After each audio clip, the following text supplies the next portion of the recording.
Okay, so we'll get started without further ado. So welcome to day 4, the last day of Career Bootcamp 2026, where we explore how to turn challenges into stepping stones for growth, both personally and professionally. And so this session will cover AI and digital literacy in the public service. Please note that this session is offered in English and French simultaneously. And to view the French session, please return to the Zoom lobby and join the French session. I'll repeat the instructions in French. Afin de visionner cette session en français, veuillez retourner au lobby et cliquer sur le lien pour la session en français.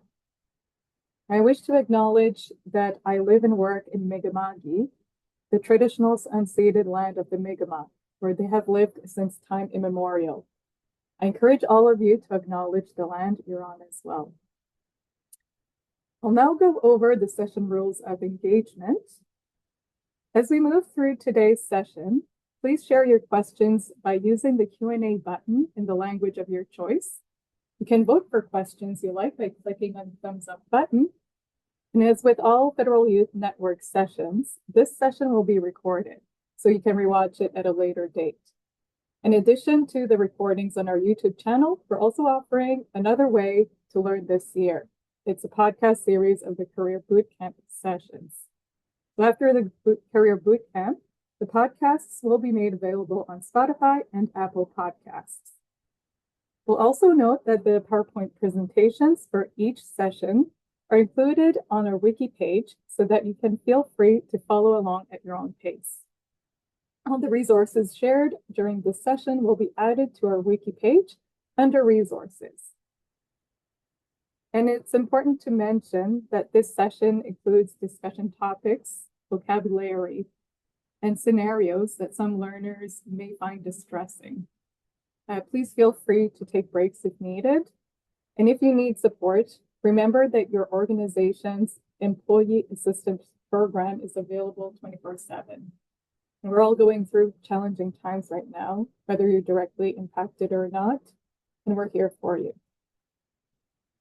We'll move on to the next slide. So I'll introduce myself. My name is Julie Pellerin, and I'm a policy analyst in the Atlantic region for Indigenous Services Canada. And I'll be your moderator for this session.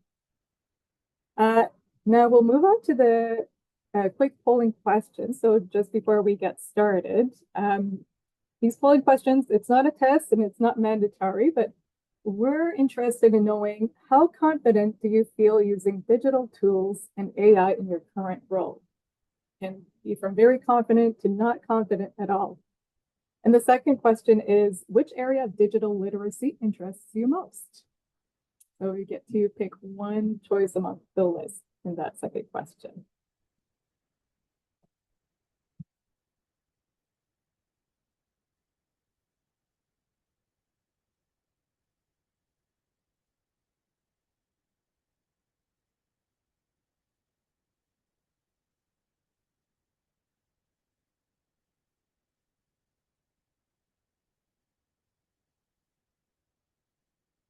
Okay, so we're getting the results here. So we see that most folks at 50%, it's somewhat confidence, and we did have a variety of experiences and comfort.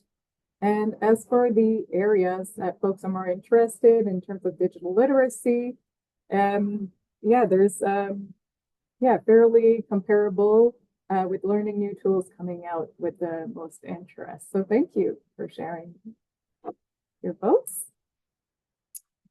Okay, so moving on to the learning objectives. So for today, the 4 objectives are to define digital literacy and understand its relevance in the context of public service work, identify key digital tools and AI technologies used in the public service, apply best practices for using AI and digital platforms responsibly and effectively, and to explore opportunities to build digital competencies.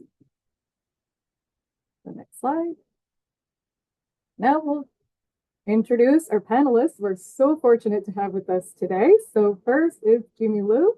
He's an economist at the Department of Finance Canada, where he leads trade policy files and works on practical AI applications to modernize how the public service delivers results.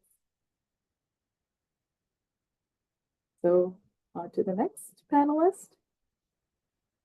Corey Zarek is the Vice President for North America at Apolitical, which works with public servants in over 160 countries around the world to build skills and capabilities across critical topics, ranging from climate and strategy to AI and technology. Corey is a former U.S. public servant and previously served as Deputy U.S. Chief Technology Officer and Deputy Administrator of the U.S. Digital Service. She's based in Washington, D.C. Oh, and I'm getting some feedback. My voice is a bit muffled, so I'm just going to try out with another method. So please bear with me. So I'm going to check if folks. All right, I'm just going to check if folks can. I'm going to look for some feedback. Okay, getting our thumbs up. Thank you so much, folks. All right, now we'll move on to Dawn Hall. She is a senior advisor on the team at Treasury Board of Canada Secretariat, responsible for developing policies and strategies to support the responsible use of AI in the Government of Canada. So welcome to all the panelists. Thank you so much for being with us. All right, so we'll get started. So each of the panelists will present information in the following decks, which will address the learning objectives for the session. So I'll turn to Corey. Yes, thanks so much, Julie, and thanks to the Federal Youth Network and to all of you for being here with us today and for including Apolitical as part of this really important program and today's content. So I'm very glad to be with you. So let's start with some basics here. Digital literacy. Our topic today, talking about digital and AI, it always helps to ground ourselves in what do we mean when we use these terms. And at its core, if we're thinking about literacy in any concept, it's understanding and putting into practice something. And so here we're talking about digital tools, digital technologies. We are in addition to finding, evaluating, using, and creating information using digital technologies, we also really need to understand what it is we're talking about. So in this context, learning how to use digital technology in various aspects of your life and your work is critical. And it's so important that we understand the implications of digital technologies and all these aspects, again, of our life and our work. And we know as public servants, as you heard, I'm a former public servant in the US government, we have a heightened responsibility. We have a heightened duty to the public as public servants, whether we're using analog or digital technologies. And so it's critical that we understand that we have literacy around the digital tools, skills, systems that we interact with, and that we're able to apply that responsibility, that heightened duty of care when we are engaging with digital products and technologies and services. But really, at its core, if you take anything away from this slide and the concept of understanding digital literacy, it's being able to ask really good questions. I had a very senior role in the U.S. government in technology where we led digital work, have been in this field for 2 decades. And if I'm not asking questions, then I'm not fully understanding what's happening around me.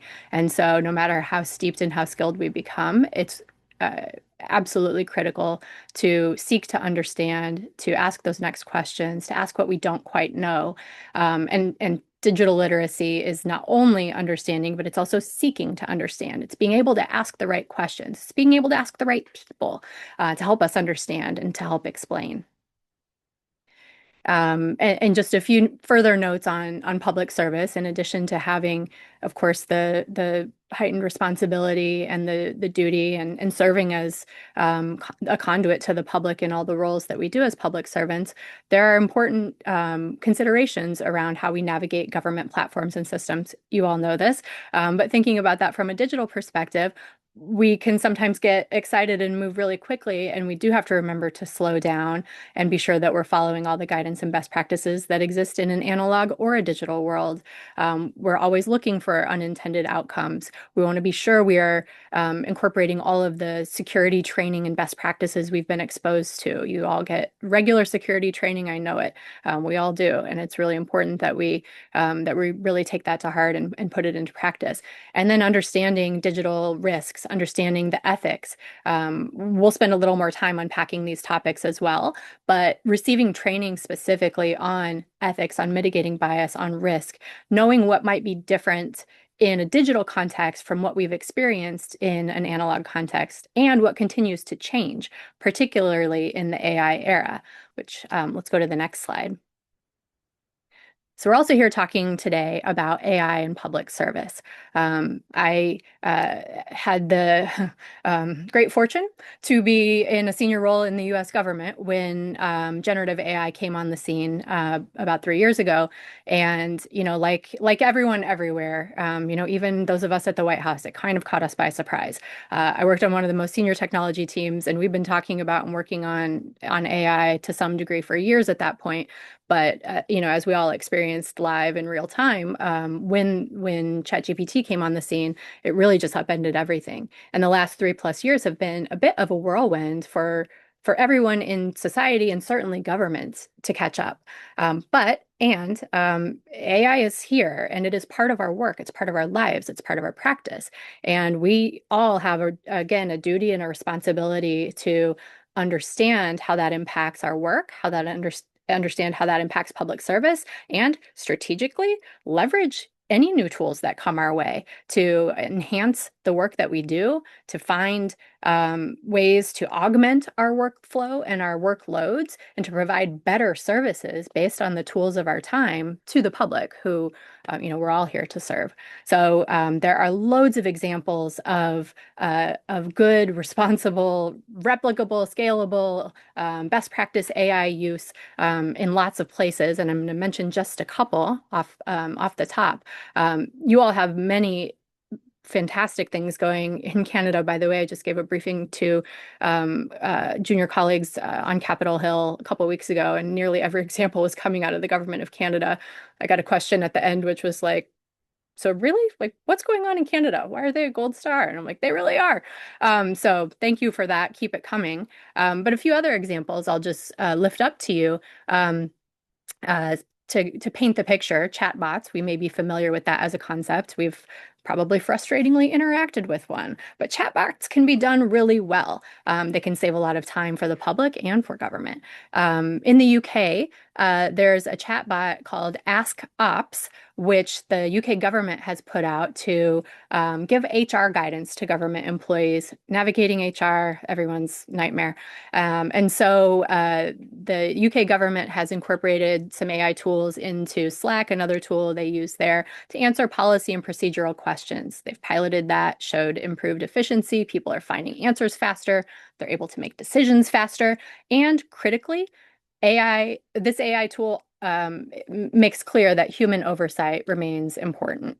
And I'm going to just drop these examples in the chat as we go if you want to take a look.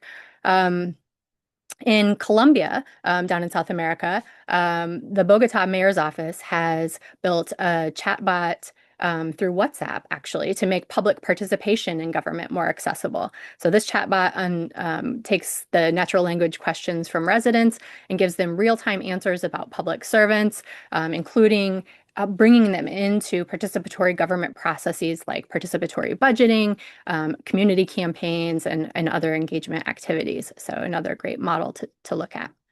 We also see AI being used for predictive analytics. This can be tricky, but also quite useful. And so these are early days, and there's a lot of oversight on any kind of predictive anything when it comes to data and analytics and AI, as there should be. In Austria, their tax agency has been using predictive analytics on compliance checks. So they've been analyzing millions of cases across their tax sector and saving hundreds of millions of dollars, which is great to to be able to see that and again validate that with humans. And then finally, an example on automation. We see this all the time. If you are looking for a way to get from 0 to 1 in using AI tools, summarizing documents, considering automation hacks for all those tasks that make us crazy that are administrative and we hate. These are really good 0 to 1 kind of entry point ways to get into using an AI tool and kind of testing and experimenting. Um, the Social Security Agency in Spain is an example I'll give here. They have, like any Social Security or legal entity, their legal information is messy and hard to navigate. And so they put together a semantic search engine and a Gen AI assistant that summarizes and gives answers to complex legal questions. Again, there are humans who keep an eye on all of this and provide oversight, but it's a very helpful way for folks to get started when you're just dealing with complex topics and aren't sure where to begin. There are lots of benefits. I've just talked about a bunch of them when it comes to including AI in your work. I think one of the things that we at Apolitical are really keeping an eye on is how we want to um, ensure that public servants are able to harness AI to make the most of our jobs. You all have too much to do. There are too many tasks, too many duties, and not enough hours in what's expected of you in public service. And so being able to responsibly incorporate AI into your work to free up hours, that again, you might be spending on mundane kind of data entry type tasks or summarizing tasks where your brain is better used in other ways. And we need your brain in other ways. So incorporating AI into your work can be really beneficial. And there are extraordinary risks and responsibilities to look out for on in incorporating AI into our work. I mentioned the tax agency and in did I mention the tax agency? Yes, in Austria. Woo. Um, our tax agency here in the United States has had a lot of oversight in how we've been using AI in various ways, and there has been early research, including some studies by Stanford University, that some of the AI models, at least early on, used by the IRS here in the US, have caused higher audit rates for Black taxpayers. Just a lot of risk of unintended bias. And then, of course, transparency is key. We need to understand what data the models are trained on, how those models are trained, and to be transparent and open with the public when we are using AI and how we are doing that. I will say again, those are some of the best examples I've been seeing globally are coming out of Canada. So good on you all. So I will send it on to the next slide so we can dig a little deeper into the ethics and risk here with our colleague Dawn. Wonderful. Thank you so much for passing it over, Corey, and for the fantastic overview. A lot of what you said really resonated with me as well. So I'm very excited to be here today to speak to the ethical use of AI and to hear about what everybody's interested in. So there's a lot of potential for AI to bring benefits to the public service. However, when we do, it's really important that we choose to use these responsibly. We are fortunate in the Canadian Public Service to have a strong foundation, which is the Values and Ethics Code for the Federal Public Service. As well, we at Treasury Board Secretariat have developed policies and an AI strategy that aim to ensure when the government uses AI that we do so in accordance with our laws, ethics, and values. And we always need to make sure that we are respecting and aligning with human rights. So we have a number of different policy instruments available to you. I'll just paste some of them into the chat as I go along. So the policy instruments we have, oh, that did not come out right. So maybe I'll do this afterwards. The responsible use of AI is really supported by our policy instruments and our strategy. The Directive on Automated Decision Making was one of the first public policies in the world to support the responsible use of AI. This was originally published in 2019. And we've updated it 4 times since, in large part in collaboration with yourselves, but also with experts from industry, from the private sector, from civil society. It's been a fantastic collaborative effort across the board. This is supported by an algorithmic impact assessment. And really, this directive is aimed at those slightly higher risk cases where you're thinking about decisions that are impacting those legal rights and privileges of individuals and businesses. We also have a guide on the use of generative AI. And that's something that, as Corey mentioned, has come up pretty quickly in the last couple years. So we published a guide to support federal public servants and institutions in the responsible use of generative AI. It contains the FASTER principles, which stands for fair, accountable, secure, transparent, educated, and relevant. And in terms of educated, because we're talking a lot about digital literacy, I wanted to focus on that principle. So, educated is not only about knowing how to use an AI tool and learning about the strengths and limitations of those tools so that you can make good assessments of whether you should be using it, but also to have knowledge of the subject matter and the context in which you're using it so that you can confidently validate any information that you need to do so. So that's really important that it is to have that well-rounded perspective. We also, in March of this past year, published the AI strategy for the federal public service, and that has a number of different pieces. I'll reference a little bit later as well, but really the goal there is to set kind of a North Star for how the government can adopt AI responsibly. It's about strengthening our central AI capacity, focusing on talent and training, making sure that our policy, legislation, and governance is up to date, and really making sure that we have a strong foundation for engagement, transparency, and value to Canadians.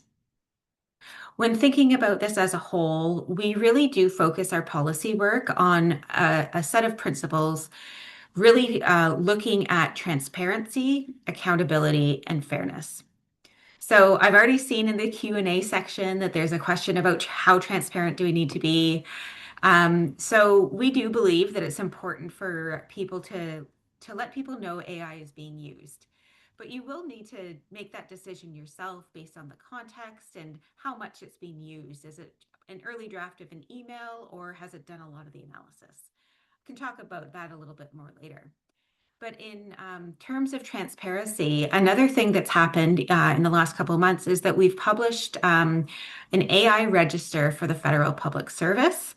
It has more than 400 different use cases of how the government of Canada is using AI, and it's currently open for consultation.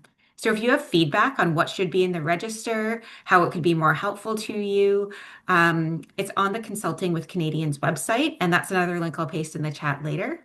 So this is a really useful, not only from letting people know what we're doing, but within the government as public servants, we don't need to constantly be duplicating efforts and reinventing different systems. So by having this register publicly available, we can look and see, oh, this department is already doing something like this. Maybe we should connect before investing any time or money into developing something comparable ourselves. So this register does have a lot of potential. It was a minimum viable product. We wanted to get something out there right off the bat so that then we could engage on it and get everybody's views to make it better and more valuable to everyone. Transparency is also super important when we're talking about decisions that impact people's lives in particular.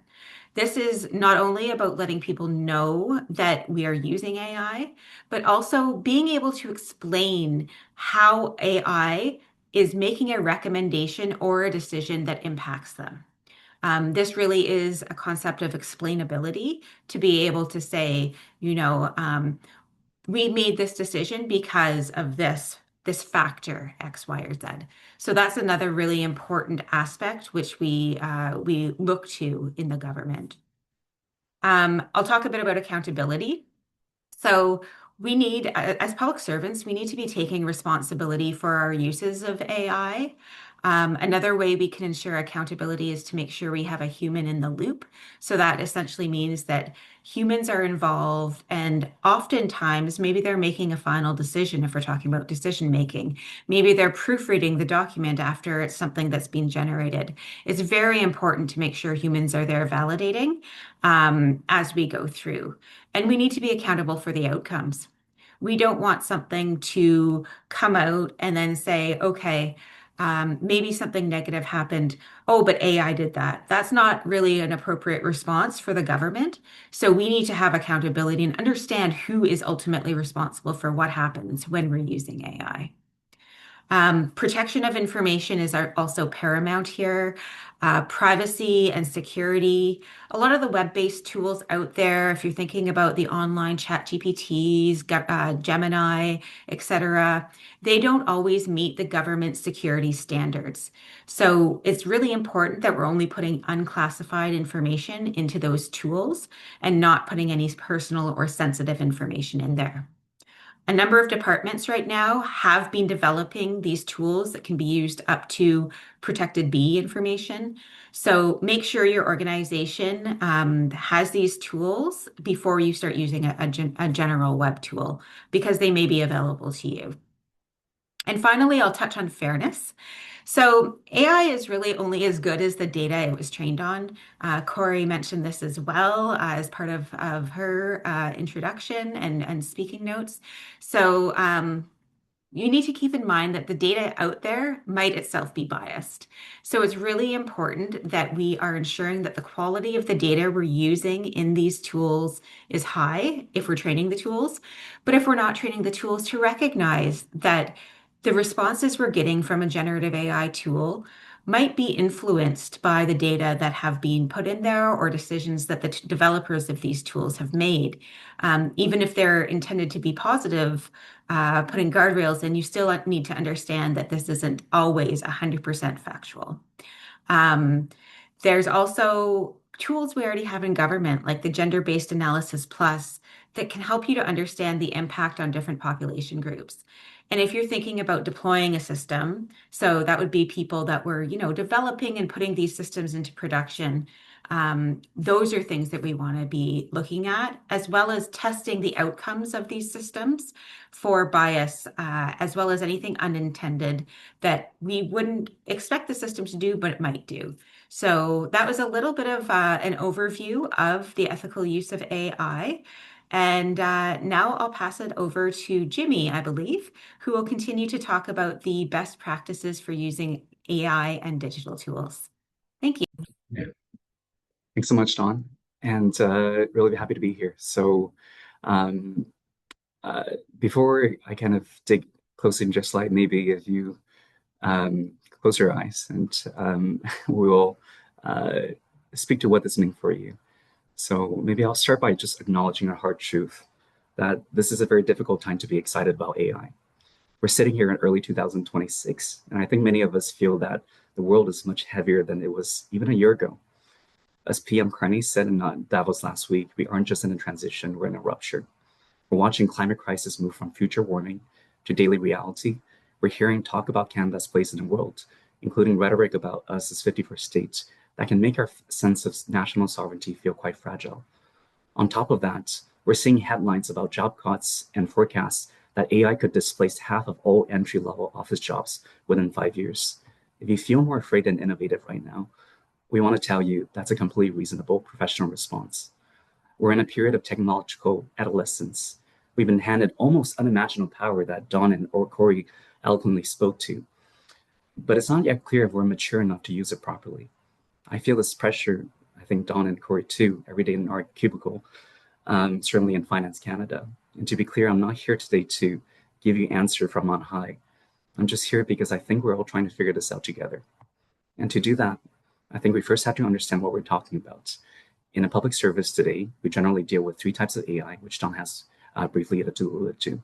So first, there is predictive AI, which uses data to forecast the future, like predicting trade shifts or identifying high-risk cargo at our borders. Second, there is analytical AI, which finds patterns in massive data, like triaging millions of routine immigration files. And third, there is generative and agentic AI, which was alluded to, tools that can draft text and increasingly can take actions, like logging into systems to process a permit or coordinate a workflow. These capabilities are expanding fast. The CEO of Anthropic recently described powerful AI as country of geniuses in a data center.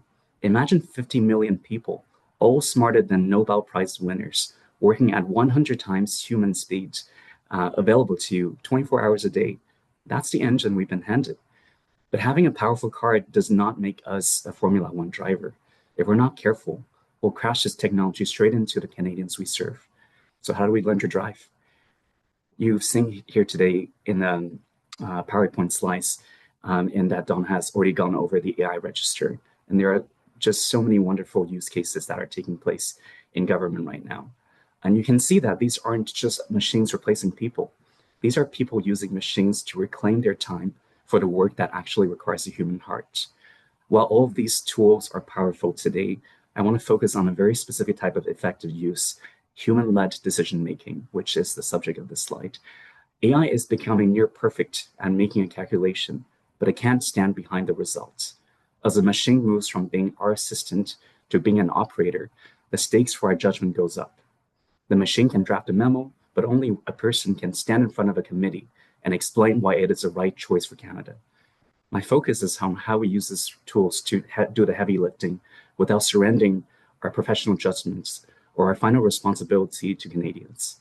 Don spoke to it much more eloquently than me, but this is the spirit behind Treasury Board's AI strategy for the federal public service.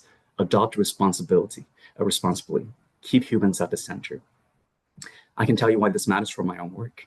In a world of trade and tariff policy, a hallucination from an AI assistant isn't just a funny typo. It's a risk to the Canadian economy. These systems can produce confident professional prose that is completely wrong, misstating treaty provisions or inventing regulations that don't exist.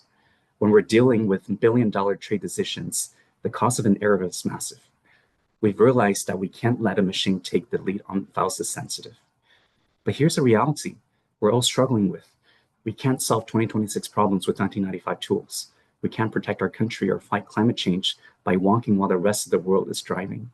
To help avoiding crashing that cart, I want to walk through 3 practical buckets, which is framed in here. What we do at our own desk, how we work as a team, how we build our institutions. I'll give you one anchor phrases for each so you'll walk away with something concrete. The first bucket is our personal approach.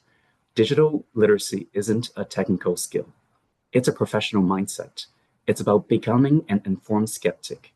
I know many of us are using public tools like ChatGPT or Claude to stay ahead, and they're brilliant for brainstorming. But as professionals, we need to draw a clear line. When the data is non-public, we must move to our internal secure platforms. If you remember one thing from this bucket, it's this: your value is in the second draft. AI is a helpful first draft machine to clear the repetitive tasks off your desk, but never treat the output as the final word. Here's what this could look like.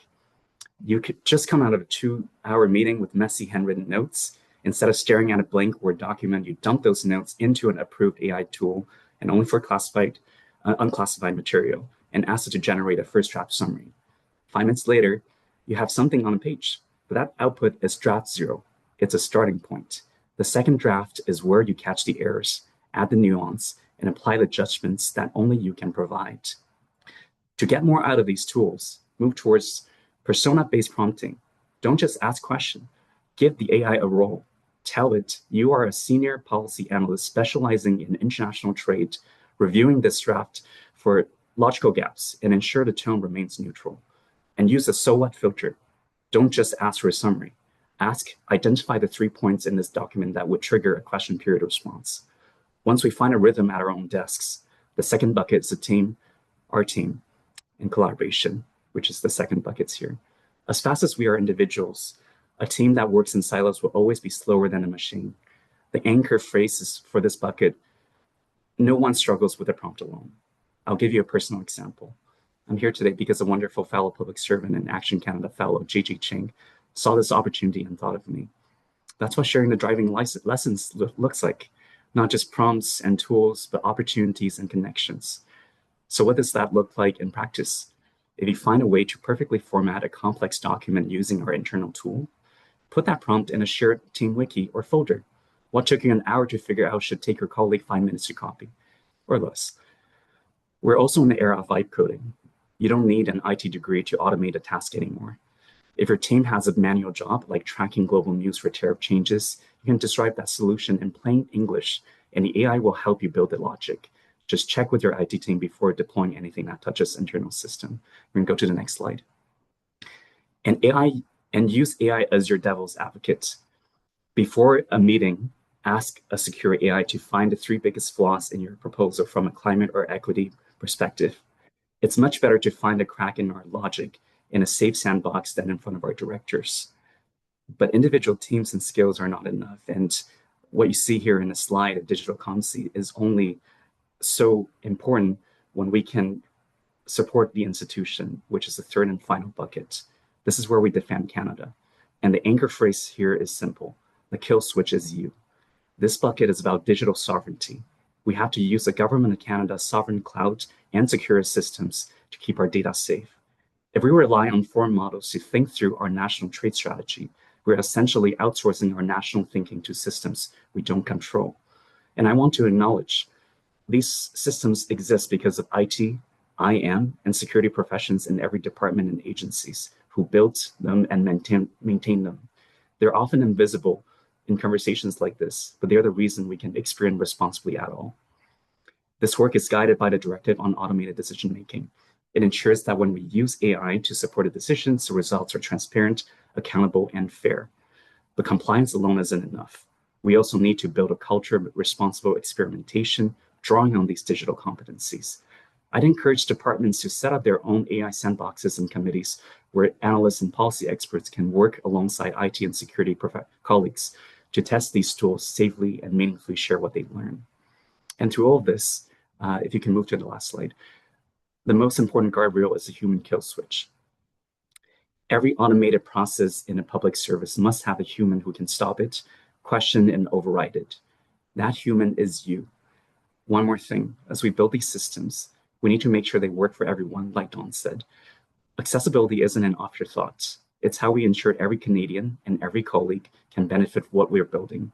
If you remember nothing else from today, remember those 3 things. Your value is in the second draft. No one struggles alone, and the kill switch is you. I can't promise you that what I tell today will be relevant next year. The pace of change is just too high for that. But my final tip is simply to stay obsessively curious. Put aside these slides and these principles that we're ascribing to you. Don't just watch the headlines. Use the tools. Set aside 30 minutes this week, go to your department's secure sandbox, and try just one technique. See what works, see what fails. And here's one more tip that might sound counterintuitive. Try a non-AI day. Just because we have a car doesn't mean we never walk. Pick a task you're normally handed to an AI and do it yourself from scratch. Write the first draft. Do the manual research. Feel how long it takes and what muscles it uses. The goal isn't to reject the tools. It's to stay calibrated. If you don't remember what the work feels like without assistance, you won't know what the machine is actually doing for you. And you won't catch it when things go wrong. And I want to be honest with you as we wrap up. I know I'm going way over, but I know we've talked a lot about tactics today and the context, but I also know that living through it is so exhausting. I feel it too. It's uncomfortable to realize that these skills that we spent years building are being reshaped in real time. It's draining to feel like we're constantly running just to stay in the same place while the world grows more volatile by the day. But here's why that discomfort matters. The danger of AI in the public service isn't that it'll replace us. The danger is that it'll allow us to be perfectly, efficiently mediocre. AI can give you the statistically most likely answer, but it can't tell you that answer aligns with our values. It can process the trade data, but it can't feel the weight of a decision that affects a family's livelihood. When I talk about being human, I'm not talking about a feeling. I'm talking about judgment and accountability. Our job is to use the machines to buy ourselves time, to do the one thing that it can't: take responsibility. The machine can draft a policy, but only a person can stand behind it. In 2026, in the middle of this rupture, being human is the only way we protect our sovereignty, fight the climate crisis, and serve our fellow citizens with the dignity they deserve. It's okay to be tired. It's okay to be uncertain. Let's choose to be the people who drive this engine with human heart. Thank you. Well, I'm going to say, wow, what an incredible and rich sharing of information and insights. I am aware of the time, so I'm going to switch over to questions in a bit. And I'm saying I'm not the only one who has been impacted by what all three panelists just shared. It really uh, we're getting lots of reactions and very valid questions just from a quick look at the Q&A box. So without further ado, I'm going to turn to the questions so we can get to as many questions as we can in the little time remaining. So I'm going to look at the questions that are getting the most votes. So I will start with one where participant feels very conflicted about using AI, given the ethical, environmental considerations. However, it seems that the government is really pushing the use of AI, almost having an expectation that employees use it. So what do you recommend for an employee who doesn't necessarily want to use AI, but feels pressure to move towards adopting the use of it in the workplace? So Sure, why don't I jump in I on see that? Corey, you're up. Yeah, Yep. sure. I think I hope actually everyone is struggling with this, and we're all learning and researching and trying to understand in real time what the environmental considerations are, the environmental impacts are of using AI. I live in Washington, D.C., where our suburbs are just one data center after another, and we're just really starting to, I think, put our arms around what that means for the planet. Um, the apolitical mission is to help governments to work with governments and make governments smarter for people and the planet. So it is literally in our, one sentence mission that's a core consideration of what we do. In addition to a lot of work around AI, we also have a lot of work around energy and the environment and nature and climate. And I will say that no government has really figured this out. We are all still learning. It is still very early days. And the reality is, while we are learning, while we are wrapping our arms around the impacts of AI, as well as the use cases and benefits of AI, it is unavoidable that that is a part of our lives now. And so it's responsible for us to keep that in mind, stay grounded in the impacts, all sorts of impacts. Dawn went through all sorts of other non-environmental impacts that are, and Jimmy as well, that are incredibly critical. And we need to not lose sight of those even as we begin to incorporate AI into our work. And I think back to something we've all shared in one way or another. It is a skill and capability and tool of our time, like many others. And we will need to offset its impacts, negative impacts in every possible way: bias, risk mitigation, ethics, environment, loads of others. That will all be part of the equation in the calculus, and we will all be learning together and doing it a bit live. A couple resources I'd point you to. We have on the apolitical site, I know I've talked this up, but we do have a community of practice around AI specifically that has 27,000 public servants, all of whom give a damn about the environment and are spending some time on that topic. I'll post that in a sec. And then also, of course, our Canadian public servant community of practice, which includes hundreds of Canadian public servants at all levels of government. So your provincial governments and municipal governments, as well as the national government. Topics range all across the board there, and that's another space to be sharing concerns and lifting up good practices. Thank you. Do any of the other panelists want to jump in on this question? Thanks. I'll just quickly add that it really is up to you to make that decision of when it is the best and most relevant to use it. Choose to use these tools when it will bring the most value. And I'll admit that you'll need to do a little experimentation at the beginning to see where those valuable pieces are. But if you have already been using these, don't just use AI to say you used AI. There's lots and lots of places where AI is not going to be the best solution. So make sure that you're using it for those tasks that do bring extra value. Give yourself more time to think and do those more detailed, thought-provoking tasks. So I'll leave it there. Just agreeing with both Don and Corey, there's a lot to that question, like breaking down what AI exactly means and applying it. And if you're kind of to your points, to the earlier points, wondering, I think there are a lot of good experiments and things that you can play around with within your own sandbox before it reaches that point. I think the job application process and the selection process, it is being adapted as well. So just keep in mind that we're all kind of experiencing this massive change together, and um, there will be a trade-off if we consistently use it to offload opportunities for growth and learn. And so as we, determine opportunities to use AI when it's not clear to us, it really is up to us, beyond this immediate kind of use case in a span of my career and lifetime. Um, how do I want to leverage this tool? What does it mean for me? And I think there's a personal question to that as well as a professional question. Thank you. And maybe I'll segue to another question along those lines. So yeah, we can personally, limit our usage and strategically AI to lessen our environmental impact. But are you aware of like broader structural efforts being made to make AI more environmentally friendly? I know you had mentioned, Corey, that it's a work in process and a lot of people are involved in those questions. So, oh yeah, Don, go ahead. I can mention a couple things, a couple trends that we're seeing. One of them has to do with the models that are the foundation of these tools.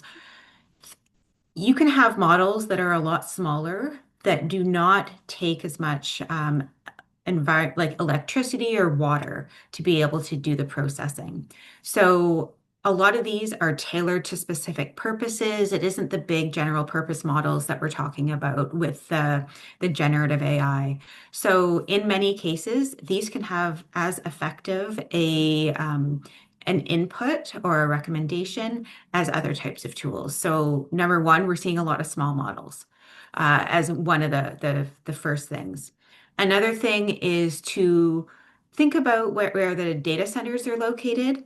And I do think people are looking to build their data centers where the sources of electricity and the sources of water are cleaner, and also in colder climates where there may be less need to cool all months of the year.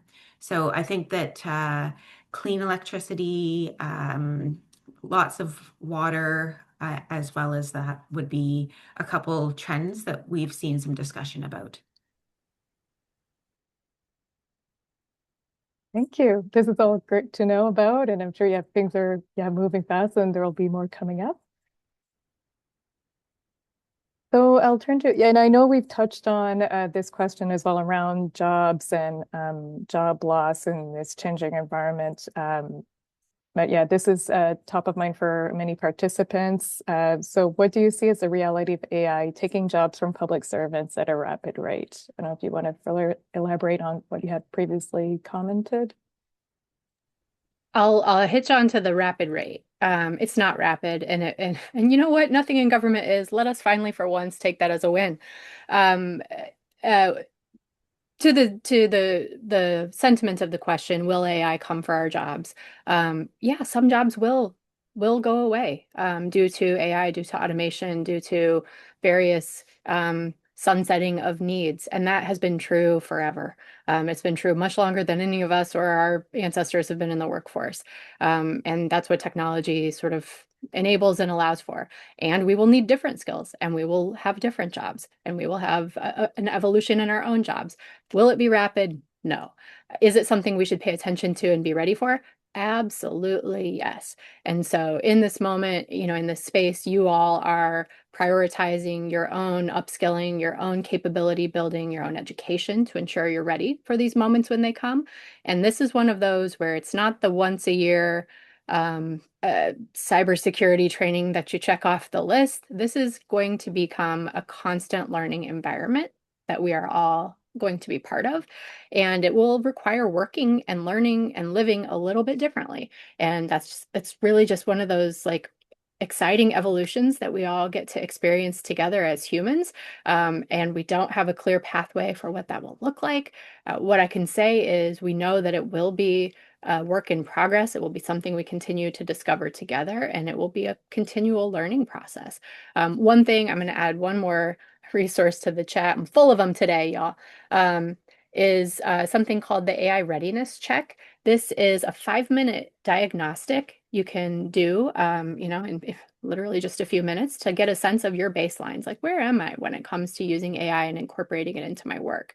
And it gives you a sense of how you can build your own skills a little bit more strategically so that you can be ready to smartly incorporate, responsibly incorporate AI into your work, and then focus your skills building and energy in spaces where you know you won't be displaced by the machines, right? We will still need public servants at scale. It just may be that your job evolves. And so let's set ourselves on a path to move with that evolution and continue building our skills and capabilities where we know we cannot be replaced, where we know we will be needed. Do you mind if I jump in, Julie? Yeah, go ahead, Jamie. Great. I thought it was really well put by Corey, and I just want to build on a point of the slow transition because it's slow in some ways, but it will be very rapid in others. And it is incredibly important to pay attention to what those rapidly being displaced are. And I mentioned the forecasts of AI displacing entry-level office jobs. This is particularly relevant for the people in this room. There will be a massive transformation in the growth and career maps for a new public servant entering the workforce today. That'll be different from what I went through, and Don, maybe Corey as well. And the way to foster growth and to foster career progression also will look different. And managers, leaders, it is that much more important to be intentional about how we can support new public servants, not just to manage the transition or to, dump the responsibilities of AI implementation onto them, but to find opportunities to support the new generation and to, not just improve efficiency and effectiveness in areas where we should, but also to find ways to maintain that human-centered culture, not, of course, just internally, externally, because those are, I don't think the goal is to just replace the entire machinery with a non-sentient tool, but really to co-live with it and to build a culture where we could all thrive.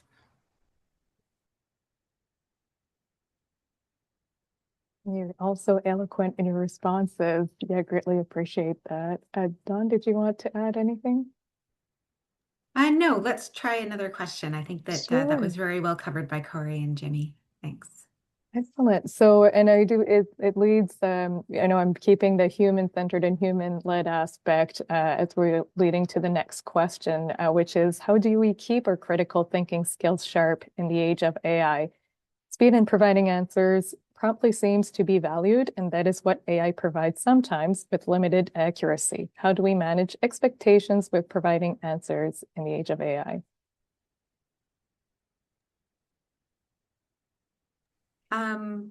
Go ahead, Corey. No, Don, you take this one. Okay, I'll start. I would say certainly be curious and ask questions. I know that Corey mentioned this at the beginning. It is so important that you're continually questioning the content that is coming out of the AI to make sure that it's valid, but also to make sure that you're keeping your skills sharp. Make decisions as to when you are using this. I think Jimmy mentioned this as well, that not every task needs AI. It's really important that you choose sometimes to do the tasks you're usually outsourcing to AI to make sure that you don't lose those skills that then allow you to validate and make sure it's okay. And just generally, I like to think of part of the value of us as us advisors, as public servants, is to be able to provide, um, you know, thoughtful advice to the government and to our leaders. And so we need to make sure that we're still doing that. And speed is one thing, but making sure that you're being honest about and transparent. I can do this quickly, but you won't get the full breadth of analysis that might be possible. I can do it quick. Like there's a trade-off that you have to be considering there. So I'll pass it to the other panelists, but I think those are some of the key points is to always be curious, always ask questions, always be open to learning. But also just make sure that you're sticking with your values and bringing forth the concerns you have. My favorite thing I saw this week, I dropped my substantive answer in the chat, but was a hack from, and someone was asking in the Q&A about, how do you stay sharp on these things? I'm on a million newsletters where smart tech people are writing about AI, Wired, Axios, you name it. There's lots of great global resources where much smarter folks than I are people I can learn from. But in the Axios AI newsletter this week, there was kind of their tidbit at the end was something you can incorporate into your AI tool to cause it to not answer you when you ask it a lazy question, something that you might ordinarily pop into a search engine that does not need the power or environmental impact of AI. And so that was my favorite thing that I learned and am incorporating this week based on it. When not to use AI, right? Lots of reasons not to, but certainly being lazy is one of them. But my resource in the chat was just how to get started. I think that's where a lot of folks really are, and I take that from the poll early on. We really aren't quite sure where to begin and how to begin, and those are things we can practice on our own. You don't have to feel the stress or the pressure from your leadership or overlords that you have to be fast or give the prompt correct answers. We have to be careful and get it right. That's what we do in government. And some of that will just take a little bit of time. And, as my colleagues shared, a little bit of pushback sometimes to say, I'm not quite ready for that. But here's a way to get started. And just to reinforce what Corey and Don said, it's you can totally sympathize. Like you're hearing all these terms and these massive shifts underway, and where do I really even start? And maybe I'll just add 2 points. The first is you really don't have to look too far. Like I guarantee you, somebody or 1 degree removed within your institution probably is engaging with it in some ways, or has some sort of awareness or literacy on that. It really, you don't have to go very far to ask. It can be within your team, your institution, committees, etc., or even your wonderful IM colleagues who I alluded to. And the second part is, in some ways, we don't have a choice. AI, whether we like it or not, in different forms. I'm not saying ChatGPT is built in, but Copilot, there's a lot of things that are hardwired already into the day-to-day living. And I think part of what it means to, start is just recognizing what it already is doing in our existing lives, personal and professional. It actually takes effort now to not use AI, unfortunately, and it's a scary thought. But I think part of it is just learning. You have to develop that awareness and choose actively to not use it, or set up kind of your tolerance for how much to co-live with the AI. And with that, it breaks my heart to wrap it up now because there were so many other amazing questions, but we do have to stop here. So thank you so much once again to the panelists for your invaluable contributions and reflections and resources. So we do have one last polling question that we'll share, from which the results won't be shared. We just want to know, was this session a good use of your time? Yes, no, I don't know. Again, and thank you to all the participants for joining us today. I know I'm going to check all the resources and get some more thought to this. So thank you so much again. And we have another session coming up at 2:30 Eastern Time. The next workshop is Looking Ahead, Resilience, Opportunity, and the Future of Work. Take good care, everyone, and thank you once again.